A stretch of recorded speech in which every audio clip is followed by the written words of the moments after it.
Yahudi ini, mereka ada kelengkapan senjata yang sangat hebat. Mereka ada berbilion-bilion US dollar hasil derma daripada US, daripada negara-negara barat. Mereka ada senjata, tetapi kenapa mereka masih menggunakan dinding yang mereka bina di sekeliling Gaza dan juga di tebing barat? Kenapa mereka masih mengharapkan dinding untuk menyelamatkan diri mereka daripada orang Palestin? Teruskan bersama kami akan ceritakan tentang ini dalam surah Al-Hashr.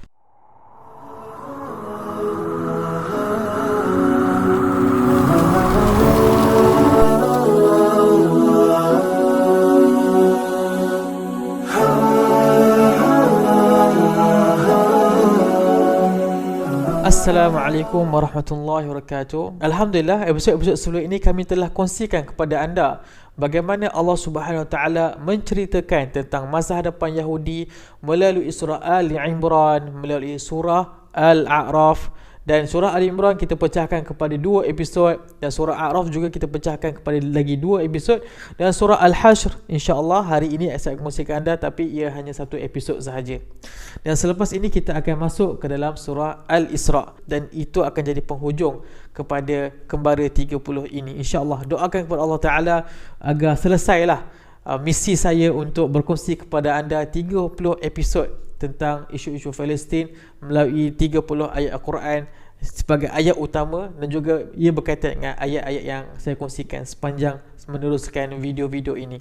Penonton yang dikasihi Allah SWT, sebelum saya teruskan, jangan lupa subscribe dan juga like, komen di bawah sekiranya ada. Ayat yang akan saya kongsikan kepada anda ini adalah ayat bercerita tentang sikap pengecut Bani Israel, sikap pengecut Yahudi yang ada di atas muka bumi ini.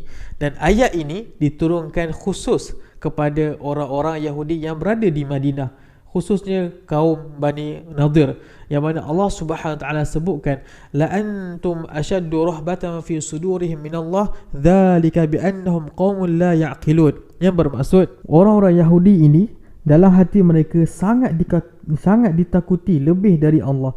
Ya, demikian kerana mereka itu adalah kaum yang tidak mengerti. Jadi pada potongan ayat yang pertama ini, Allah Subhanahu Taala ingin memberikan kita satu maklumat, iaitu salah satu kuasa Allah Subhanahu Taala untuk menyelamatkan orang Islam yang hari ini dijajah ataupun menjadi mangsa kepada kezaliman dan juga kejahatan Yahudi. Apakah kuasa Allah tersebut? Adakah Allah menjadikan kita ni orang yang tiba-tiba ada senjata yang banyak? Tidak. Adakah Allah jadikan kita ni tiba-tiba ada senjata yang hebat daripada orang Yahudi? Tidak. Tetapi apakah yang Allah berikan dalam hati mereka? La antum ashaddu rahbatan fi sudurihim.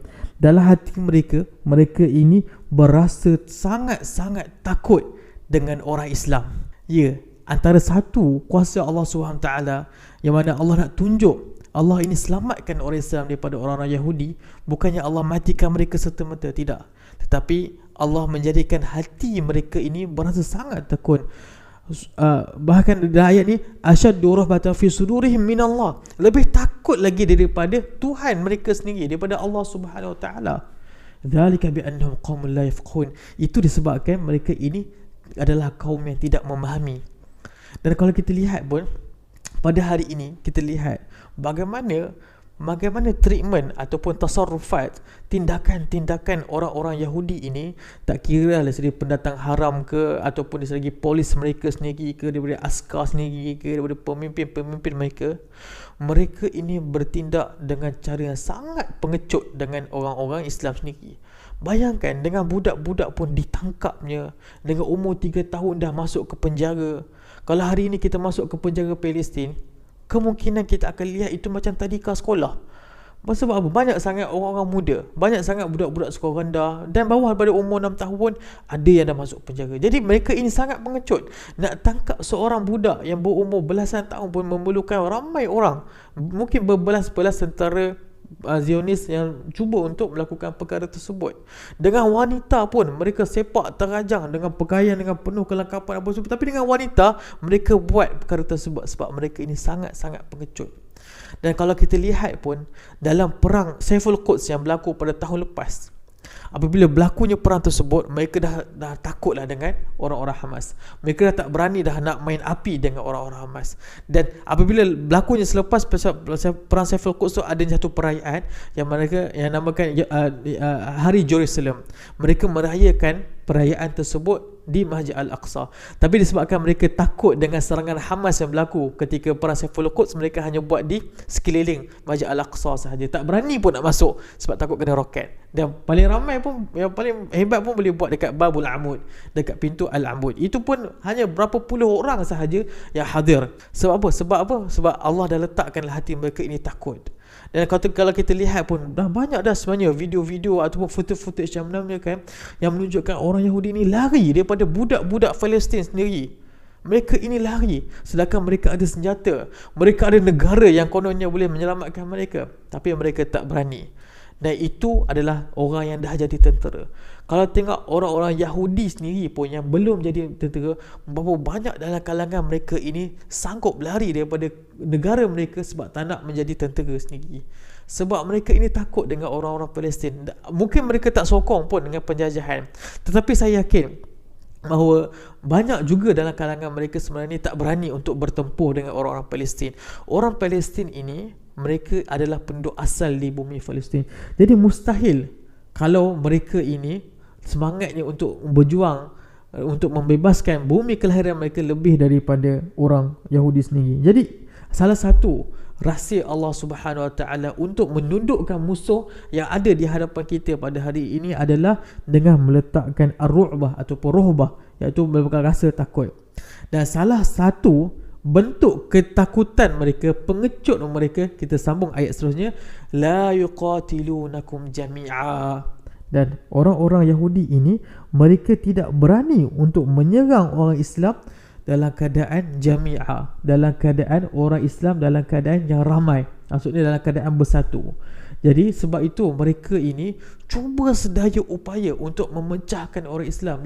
La yuqatilunakum jami'ah. Orang Yahudi ini tidak akan menyerang orang Islam dalam keadaan jami'ah, dalam keadaan bersatu padu, dalam keadaan bergabung. Mereka tak boleh. Sebab itu kalau tengok dekat Palestin, kenapa mereka tak bunuh sahaja orang Palestin? Kenapa mereka sanggup bayar sebahagian daripada pemimpin Palestin yang khianat terhadap perjuangan Palestin? Kenapa mereka sanggup bergabung dengan orang Palestin yang khianat? Kenapa mereka tak bunuh sahaja? Sebab mereka nak orang Palestin ini berpecah-pecah, tidak lagi bersatu. Dan rancangan ini berjaya. Kalau kita tengok sendiri berapa ramai orang Palestin, tak adalah ramai, tapi ada sebahagian orang Palestin dalam kalangan pemimpin seperti Mahmud Abbas sendiri. Saya sebutkan di sini, Mahmud Abbas juga pemimpin-pemimpin yang lain sanggup mengambil duit haram daripada negara haram Zionis dan juga mengkhianati perjuangan Palestin. Itu Palestin. Bayangkan orang Palestin pun ada yang khianat. Bayangkan dengan negara-negara Arab yang ada di sekeliling pun lebih kurang sama. Antaranya UAE sendiri sanggup berdamai dengan negara haram Zionis, dengan Jordan, dengan Mesir, dengan Morocco, dengan Bahrain. Jadi cubaan-cubaan ini untuk memecahkan umat Islam antaranya adalah dengan membeli negara-negara Arab. Apabila mereka telah memecahkan negara-negara Arab, maka tiada lagilah kesatuan. Sebab kalau adanya kesatuan, selagi mana adanya penentangan daripada pemimpin sendiri, maka dari situlah akan adanya ancaman besar terhadap negara haram Zionis. Sebab tu mereka berusaha sedaya upaya dengan bantuan Amerika Syarikat, dengan bantuan negara-negara Eropah, supaya orang Arab ini tidak bersama dengan orang Palestin. Mereka cuba sedaya upaya. Berapa tahun mereka lobby untuk UAE bersama dengan negara haram Zionis. Lama cubaan mereka, dan UAE pun ada dalam kalangan mereka yang nakkan bersama dengan orang-orang Yahudi sendiri. Dan kita sambung lagi ayat ini, la yuqatilunakum jami'an illa fi quram muhassanah, kecuali dalam quram muhassanah ini adalah tempat-tempat yang ditutupi. Maksudnya yang ditutup dengan perisai yang tebal. Maksudnya mereka ni tak berani pun nak keluar untuk menjejaki, untuk lawan orang Palestin, kecuali di hadapan mereka adanya perisai yang tebal, seperti kan dalam ayat. Kalau tengok realiti pada hari ini, Syekh Tantawi, saya pernah tulis tentang perkara ini, di mana beliau mengatakan bahawa inilah yang menunjukkan orang-orang Yahudi ini tidak berani untuk turun dan bertemu dengan orang Palestin sendiri. Kalau kita tengok pun, orang Yahudi ni apabila nak serang Gaza, mereka serang dengan naik kapal terbang, mereka serang dengan jet-jet pejuang. Mereka tak berani pun untuk jejak kaki mereka ke bumi Gaza, sebab mereka tahu mereka ini sangat lemah, sangat pengecut. Sebab tu ayat kata illa fi quram muhassanah, mereka ini tak berani pun keluar daripada kampung mereka yang ditutupi dengan perisai yang tebal. Samalah kalau tengok hari ini, mereka tak berani pun untuk keluar daripada jet-jet pejuang, tak berani pun untuk keluar daripada tempat-tempat yang bebas daripada perisai-perisai yang tebal. Dan lebih tepat lagi tentang berkata realiti yang berlaku pada hari ini, illa fi quram muhassanah, kecuali kampung-kampung yang ditutupi perisai yang tebal, au min wara'i judur, ataupun di sebalik dinding. Dan kalau kita lihat hari ini bagaimana Yahudi berusaha untuk membina dinding apartheid, dinding pemisah yang resis, yang memisahkan kehidupan orang Palestin, sedangkan mereka berada di atas negara mereka sendiri. Dan untuk pengetahuan anda juga, pembinaan dinding apartheid ini kalau nak menutupi Siti Gaza pun sebenarnya dah komplit dah pun. Dan ayat yang saya telah kongsikan kepada anda ini menceritakan bahawa bagaimana orang Yahudi melindungi diri mereka min wara'i judur, daripada dinding-dinding. Dan hari ini kita lihat sendiri dengan mata kita, Yahudi berjaya untuk melindungi mereka dengan dinding-dinding yang mereka bina sendiri. Nampak? 100% apa yang disebutkan ayat ini berlaku pada hari ini, di mana orang Yahudi membina dinding. Dan mereka sendiri kata bahawa mereka membina dinding ini adalah supaya dapat mempertahankan diri mereka. Kalau kita lihat orang Palestin apa je ada, mereka ini tak ada pun senjata-senjata yang canggih, yang maju seperti yang dimiliki oleh orang-orang Yahudi. Mereka ini tak ada pun jet-jet pejuang, mereka ini tak ada pun kereta kebal dan sebagainya. Tetapi mereka takut dengan kecekalan, dengan perjuangan orang Palestin, yang mereka ini seolah-olah tiada langsung dalam hati mereka sifat pengecut. Mereka sanggup buat apa-apa saja, yang penting dapat menggusarkan hati-hati orang Yahudi yang sedang menjajah ataupun yang sedang menjadi pendatang haram di atas muka bumi kelahiran mereka sendiri. Sebab tu kalau kita lihat, mereka ini sanggup spend berbilion ringgit, yang mana kita dapat lihat untuk membina dinding-dinding apartheid ini. Dan semua ini adalah untuk mempertahankan diri mereka. Dan Allah sebutkan dalam ayat ini juga, tahsabuhum jami'a wa qulubuhum syatta. Kamu menganggap, kamu melihat mereka ini seolah-olah bersama, tapi hakikatnya hati mereka ini pun berpisah-pisah. Ini juga hakikat yang telah berlaku pada hari ini.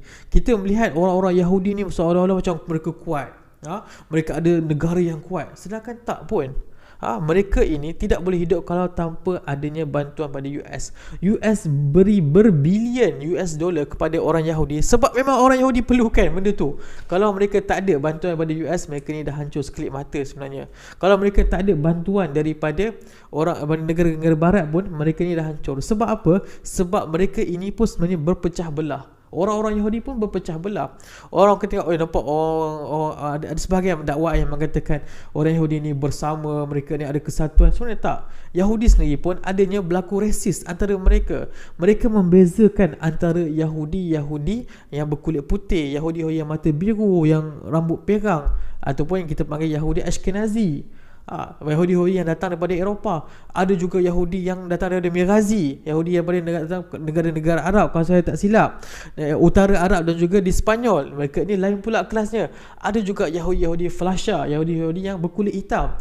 Dan memang banyak dah pun laporan-laporan media yang mengatakan bahawa Yahudi yang berkulit hitam ini, mereka menerima ancaman ataupun mereka menerima tindakan-tindakan, perbuatan-perbuatan rasisme terhadap mereka hanya disebabkan kulit mereka ini hitam. Ini dalam kalangan rakyat. Kalau tengok dalam kalangan pemimpin pun berlaku keceluan yang sangat hebat.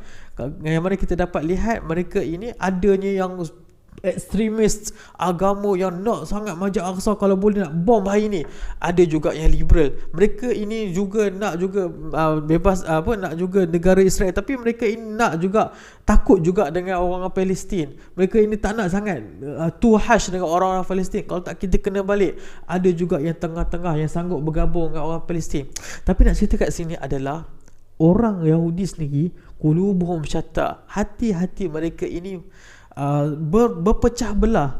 Kita nampak je mereka ini seolah kuat sebab mereka ini berada di, mereka ini kontrol media, mereka memegang hati kuasa-kuasa besar seperti Amerika Syarikat dan juga negara-negara barat. Jadi kita susah nak nampak kelemahan mereka. Tetapi bagi mereka yang mengikuti perkembangan yang berlaku di Palestin, kita mengikuti parlimen yang berlaku di Palestin, kita akan lihat bahawa sebenarnya orang Yahudi ini tidak pun bersatu. Dalam kalangan mereka, tikam menikam itu perkara biasa. Dalam kalangan mereka pun berlaku perkara yang tidak sepatutnya berlakulah kalau kita katakan mereka ini adalah kaum yang bersatu. Jadi ini adalah perkongsian ringkas tentang ayat surah Al-Hajj, di mana ayat ini menceritakan realiti yang sedang berlaku pada hari ini. Dan ini sahaja perkongsian untuk surah Al-Hajj. Kita jumpa esok. Kita akan masuk insya-Allah surah Al-Isra. Assalamualaikum warahmatullahi wabarakatuh.